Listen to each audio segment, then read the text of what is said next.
Hello बच्चों, आज की क्लास में हम डिस्कस कर रहे हैं हमारी कक्षा 8 की गणित की वर्कशीट 15। तिथि है 17 नवंबर 2020 और टॉपिक है वर्ग और वर्गमूल, जो लास्ट क्लास में भी हमने डिस्कस किया था। आज की क्लास में हम पता है क्या डिस्कस करने वाले हैं। आज की क्लास में हम सीखेंगे एक मैजिक कि बिना कैलकुलेशन किए किसी नंबर को देखकर हम कैसे बता सकते हैं कि वो पूर्ण वर्ग है या नहीं, यानी उसका वर्गमूल जो है वो पूर्ण संख्या आएगी या नहीं। तो अब शुरुआत करते हैं हम इसकी एक रोचक कहानी से। तो देखें कहानी क्या है। प्रिया और रिया दो जुड़वा बहनें आपस में विद्यालय खुलने के बारे में चर्चा कर रही थी कि जब स्कूल खुलेंगे तो हम सभी 6 फुट की दूरी बनाकर प्रार्थना स्थल पर प्रार्थना करेंगे। तभी रिया ने कहा कि हमारे विद्यालय में कुल 1027 बच्चे हैं और हम सभी एक वर्ग बनाकर खड़े हो जाएंगे, अर्थात एक पंक्ति में जितने बच्चे होंगे कुल उतनी ही पंक्तियां बनाएंगे। कितना सुंदर लगेगा हमारे विद्यालय का प्रांगण, कुछ इस तरह। तो अब जो रिया है वो इसने सोचा कि हम ना जितने बच्चे, यानी अगर 4 बच्चे हैं तो पंक्तियां भी 4 होंगी, तो इस ढंग से एक पूर्ण वर्ग बनाकर हम 1027 बच्चों को अरेंज कर देंगे। तो उससे सोशल डिस्टेंसिंग भी बनी रहेगी और हमारा विद्यालय सुंदर भी लगेगा। अब जब रिया ने ऐसा कहा तो प्रिया ने कहा 1027 बच्चों से वर्गाकार आकृति नहीं बन सकती। रिया को प्रिया पर गुस्सा आया कि उसने तो बोला था आकृति बनाएंगे और प्रिया कह रही है कि ऐसा हो नहीं सकता। तो रिया ने उससे कहा, तुम ये कैसे कह सकती हो? क्या तुम्हें 1027 का वर्गमूल निकालना आता है? प्रिया ने कहा कि मुझे किसी संख्या का वर्ग निकालना तो आता है, परंतु किसी भी संख्या का वर्गमूल निकालना अभी मैडम ने नहीं सिखाया। फिर भी मैं इकाई का अंक देखकर यह बात कह सकती हूँ कि 1027 बच्चे वर्गाकार आकृति नहीं बना सकते। तो अब कैसे? अब रिया ये सोचने लगी प्रिया को ये कैसे पता चला। तो अब मैं आपको वो ट्रिक बता देती हूँ कि प्रिया को वो कैसे पता चला। अब यहाँ हमारे पास हैं हमारी संख्याएं और ये हैं उनके वर्ग। अब ध्यान से देखते जाना जब मैं इनका वर्ग कर रही हूँ। 1 का वर्ग 1, 2 का वर्ग 4, 3 का वर्ग 9, 4 का वर्ग है 16, 5 का वर्ग 25, 6 का वर्ग यानी 6 को 6 से गुणा करना है 36, 7 का वर्ग 7 को 7 से गुणा किया 7 सत्ते 49, 8 का वर्ग 8 अट्ठे 64, 9 का वर्ग 9 निम 81, 10 का वर्ग 10 धाम 100। यानी हमने संख्या को उसी संख्या से गुणा करके उनके वर्ग निकाल लिए। अब ध्यान से हमें क्या देखना है, हमें देखने हैं इनके इकाई के अंक। 1 पे तो 1 ही है, 4 4 ही है, 9 9 ही है, लेकिन 16 में इकाई का अंक कौन है? 6, 25 में 5, 36 का इकाई का अंक 6, 49 का इकाई का अंक 9, यहाँ आ गया हमारे पास 4, ये 1 0। यानी हम देखें ध्यान से तो हमारा 1 4 9 6 5 जो और 0, यही अंक जो हैं बार बार रिपीट हो रहे हैं एक पैटर्न में। ये पैटर्न चेंज नहीं हो रहा, जैसे 1 4 9 6 5, फिर 6 9 4 1 0, फिर 1 4। अब नीचे जाएंगे हम और वर्क करें तो 1 4 9 6 5, 6 9 4 1 0, वही पैटर्न रिपीट हो रहा है इकाई के स्थान के लिए। तो हमें कौन से अंक मिल रहे हैं? हमें मिलते हैं 1 4 9 6 5 और 0। ये हमें मिलेंगे किसी संख्या के वर्ग के इकाई पर अंक। लेकिन 2 3 7 और 8 कभी भी किसी भी पूर्ण संख्या के वर्ग का इकाई स्थान नहीं हो सकते। तो यही देखकर जब प्रिया ने बोला कि रिया ने कहा कि 1027 बच्चों का वर्ग बनाएंगे, तो प्रिया ने बोल दिया था कि नहीं हो सकता, क्योंकि उसने देख लिया इकाई के अंक पे कौन बैठा हुआ है?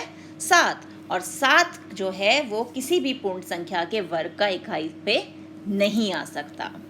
तो अब याद रहेंगी ये चीज़ें कि हमें कौन कौन से अंक याद रखने हैं? 1 4 9 6 5 0।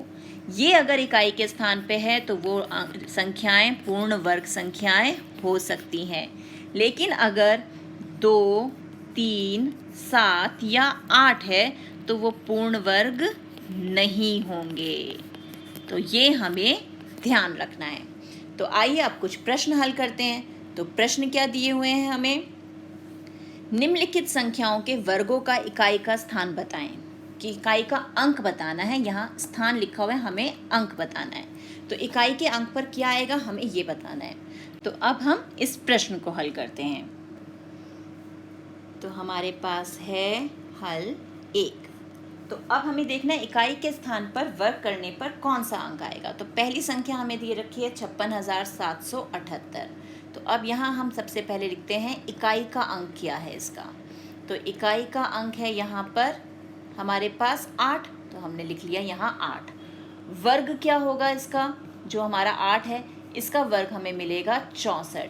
तो हमें इस संख्या का वर्ग करने पर कौन सी संख्या मिलेगी इकाई के अंक पर, हमें मिलेगा 4। तो हमें ये मिल गया हमारा इकाई का अंक। और किसका इकाई का अंक, वर्ग के इकाई का अंक।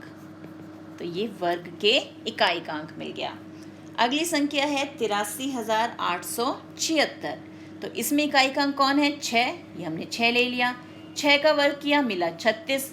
36 के इकाई पे कौन है, 6, यानी उत्तर आ गया यहाँ पे 6। अब है 2,666। दोबारा से इकाई पे कौन बैठा हुआ है, 6, उसका वर्ग 36, यानी 6 6 36। 36 पे कौन बैठा है, 6, यानी वर्ग करने पर, इस पूरी संख्या का वर्ग करने पर उत्तर हमें मिलेगा इकाई के अंक पर जो होगा 6। अब है 789। तो यहाँ इकाई पे कौन है, 9। 9 का वर्ग किया मिला 81, और इकाई पे कौन है, 1। फिर है 25,088। यहाँ इकाई पे कौन है, 8, और 8 का वर्ग 8 8 64। तो यहाँ इकाई पे 4, यानी इस पूरी संख्या का वर्ग करने पर जो संख्या हमें मिलेगी उसके इकाई पर होगा हमारे पास 4। तो ये हो गया हमारा हल 1। अब देखते हैं प्रश्न 2। प्रश्न 2 है निम्नलिखित में से कौन सी संख्याएं कभी भी पूर्ण वर्ग नहीं हो सकती। तो हमें पता है पूर्ण वर्ग कौन सी नहीं हो सकती, जिनके इकाई पे 2, 3, 7 या 8 हो। तो चेक करते जाते हैं। यहाँ तो 9 है, ये है 8, यानी ये पूर्ण वर्ग नहीं हो सकती। इसके इकाई पे 7 है, यानी ये पूर्ण वर्ग नहीं हो सकती। यहाँ 4 है, ये तो पूर्ण वर्ग हो सकता है। ये है 3, यानी ये भी पूर्ण वर्ग नहीं हो सकती।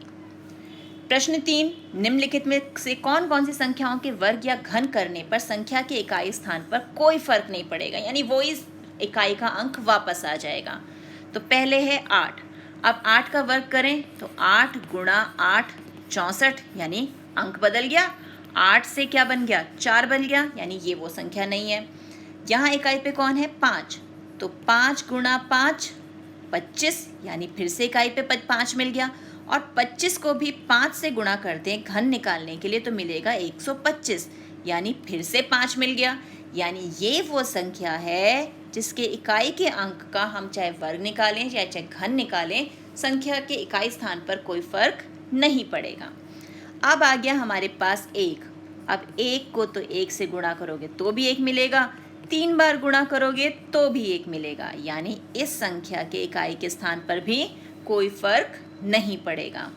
अब है अगली संख्या 7।